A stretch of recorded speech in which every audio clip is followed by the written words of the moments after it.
Well, starting to look more like an engine. We're getting it together. So welcome back to the channel, everybody. Yesterday, last thing I think in the last video, I showed you these frigged up threads.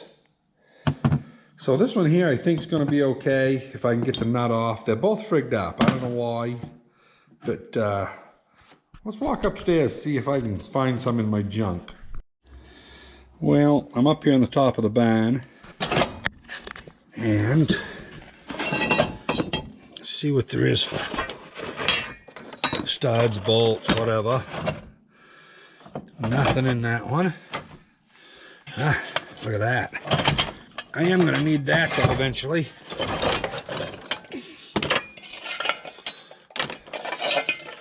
I think that medallion might be better. Yeah, that one's a little, well, I don't know. I'll decide later on. Yeah, good rocker. Good rocker covered, ain't all crushed in. I think that one's dry rotted.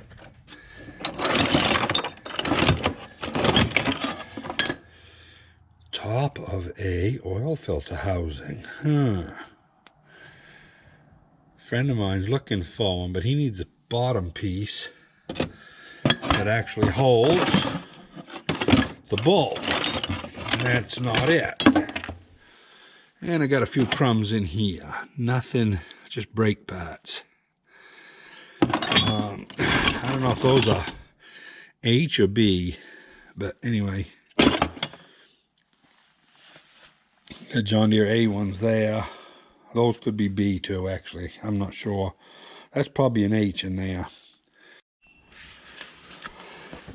Well, I'm just putting these rockers on, and you have to set this oil line in before you actually get this stuff all bolted up.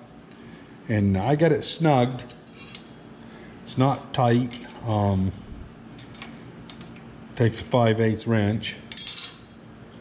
And I just went and got some new lock washers. Little food for thought on these lock washers on these. You know, John Deere always ran lock washers. But you all know that sometimes you open stuff up and they've just broke. Well, internally in an engine, as far as I'm concerned, I never ever reuse lock washers. I always go and put new ones on, if it's on internally. Externally, I could care less. You know, you might end up having a lock washer break and it falls out and you got a loose bolt, but, you know, that lock washer piece isn't going to go through gear train or nothing. So, anyway, just a little food for thought. I'll go get me a 5/8 wrench, tighten that up, snug these up. Now, these only have to be tight enough, like 70 pounds or so, just enough to handle a spring load. Not a whole lot. You know, the last person that put these on, I mean, he killed them. And they don't have to be too awful bad, you know. Because you want to be able to take them off later. That's probably 70 or 80 foot-pounds, that's enough. I'll get a 5/8 wrench, tighten up that oil line, tighten up these two cap screws. I'll bring you back here in a minute. So I'm getting ahead of myself. I'm just getting ready to set these at 20 thousandths cold, and I remembered something. I have to stop what I'm doing, and I have to come over here and get this spring in here and get that cam held over where it belongs, because I won't get correct readings if this isn't on. There we go. So that's my next project. We're going to change gears here. Everything's all tight. All I got to do is just set the lash, and it is 20 thousandths cold. Do them both on compression. Get the number one up on compression. Do both levers. Turn it a half turn, which brings the next one up on compression. And yeah, nothing to it. Anyway, we're going to put this on. Well, I got this first reduction ready to go on. I made a gasket. It's actually made in 3 pieces. There's a joint right there, and there's a joint right there. And anyway, I got silicone top and bottom. Got a couple of line-up dowels for assistance. I've got my spring ready for the top that goes in here. So, it's time.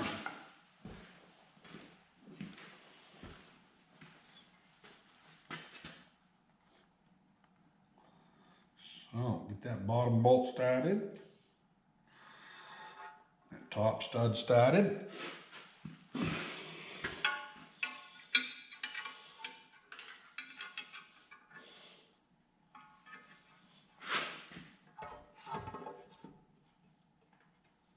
There we go.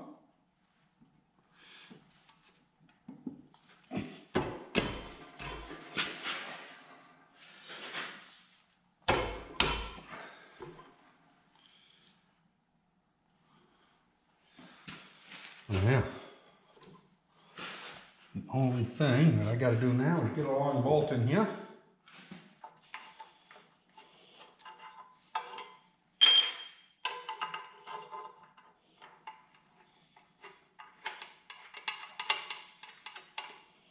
Beautiful.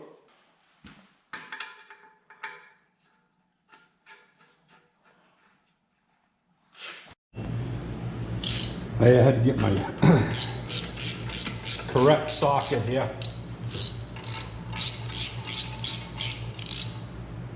Gaskets all together. Looks good.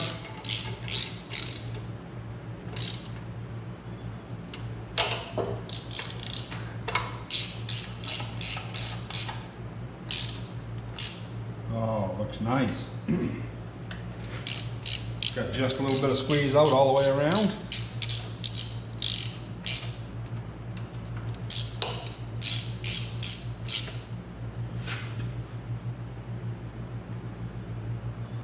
Yeah, springs where it belongs.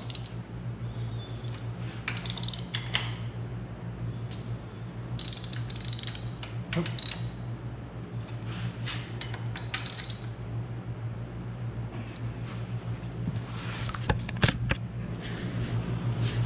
I put a little extra silicone on this back because I knew that I had no bolts over here, but I got plenty of squeeze out. Should be no problem sealing. So anyway, yeah, it's looking pretty good, I think. Well, we've got some oil on the shaft, everything's safety wired. Let's see if we can get this damn clutch on.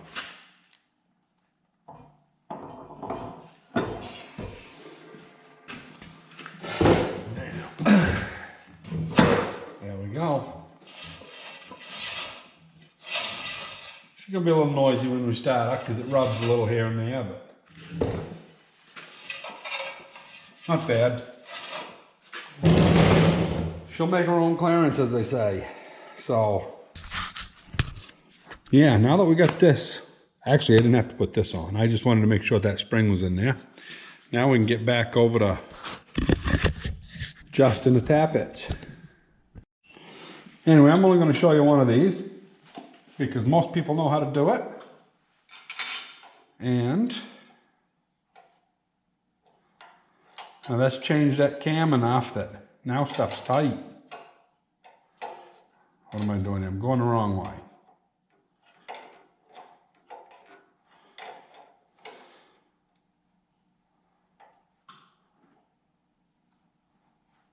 That's it right there. The book says you can go till all your clearance is gone and then back out 1/3 of a turn if you're a good judgment, and it'll equal 20 thousandths. So, yeah, I like that. That's all you have to do. Do these two first, turn it a 1/2 turn forward, do the other two. Nothing to it. So, anyway. This will, whoop, yes, I knocked that wrench off. So this old girl didn't get completely buttoned up, but we're close. It's going to be it for this video today. The only thing I got left to do tonight, I'm going to put the rocker on. And yeah, I'll do another video of timing the mag on it. I know some people that have told me how they do it, and they do it wrong. And I'll explain a few things when we get ready to put the mag on. I may not do it as the book says, but I know that it's right because the way the people were doing it, they're losing their advance so that the engine's always running late. So anyway, I'll show you that in another video. Keep safe, everybody, and we'll see you on the next one.